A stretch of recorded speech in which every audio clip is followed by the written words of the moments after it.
Okay, hello everyone. This is my week 8 discussion, or module 8 discussion. So I'm doing question number 1, discussing the difference between informing and persuading, when, when I would most likely to want or need to inform or persuade, and why should I know the difference.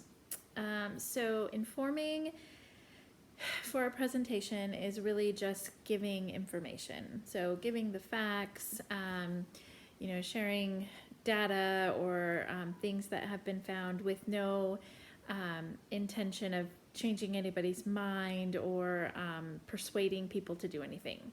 So persuasion then is making an argument for something. So I'm for something, I'm against something. I want the audience to be for or against that thing.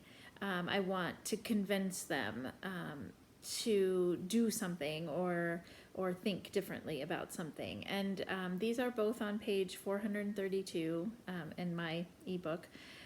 But when you would use those, so you would think through, when you're presenting or writing the information, do you involve your emotions in it? Is it based on your point of view? Are you, do you have a vested interest in what people take away and what they do with that information? Any of those would probably be persuasion.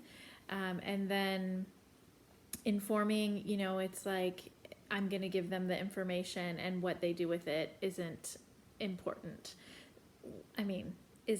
Doesn't make me feel one way or another. So, for example, I have been involved at work with a pilot project, and at some point I will need to present it. I might tend to think that it would just be information I would be giving, what I did in the project, what were the outcomes. But honestly, I would be persuading because I have a vested interest in whether the project continues, and I want it to continue. So I want to give information that will, further that. All right, so then the next one is number 4, about organization. So is it even important in 2021? Why or why not?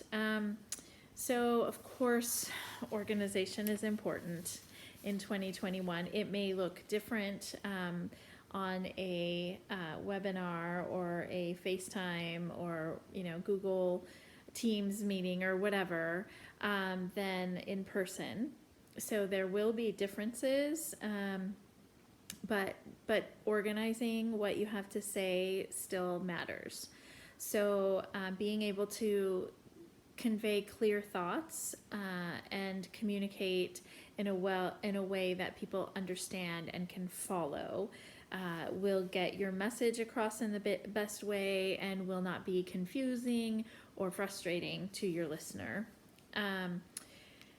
So I have seen good and bad, of course, presentations, and presentations that I consider to be good are they're clear to understand. I could relate to them, I could follow them, I could see how that information easily applied to my own life.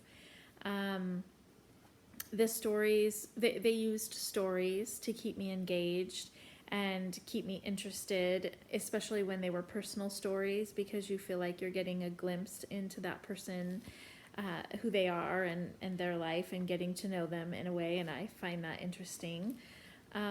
When there is little organization or it's poorly organized, it's easy to be confused about what the point is. You walk away not remembering where they went with anything or what the idea was. It can be boring and honestly sometimes even annoying to listen to. So all of that was found in the text on page 472 about clear organization, and their suggestion is to use a format so that it's, you don't have to reinvent the wheel there. Then the last question, number 5, what is my overall approach to presenting? So when I know that I have to give a presentation, I usually try to be as prepared as possible. I feel like the better I know the information, the easier it is for me to share it. Instead of, if I'm nervous, then the combination of being nervous and not well organized is pretty disastrous. So being nervous but knowing what I want to say helps, and the approach is organized. The things I've done, so I've done a lot of research. I try to stick to things that I know really well or that I find really interesting or that relate to me, because then it's, like I said, easier for me to talk about them. And of course, the more prepared, the better. So the authors might suggest that I have room for improvement. On page 473, I may try the Monroe's motivated sequence, which is I've never heard or seen, where you have an attention step, a need step, satisfaction step, visualization step, and action step. That might be something to try. And then also using introductions as are described in the chapter on page 478.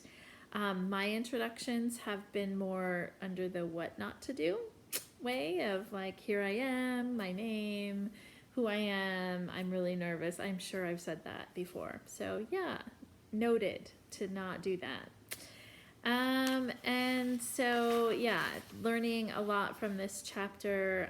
I don't really enjoy presentations, but of course they're part of the work life and school life too. So just being able to do them better will be good. Thanks.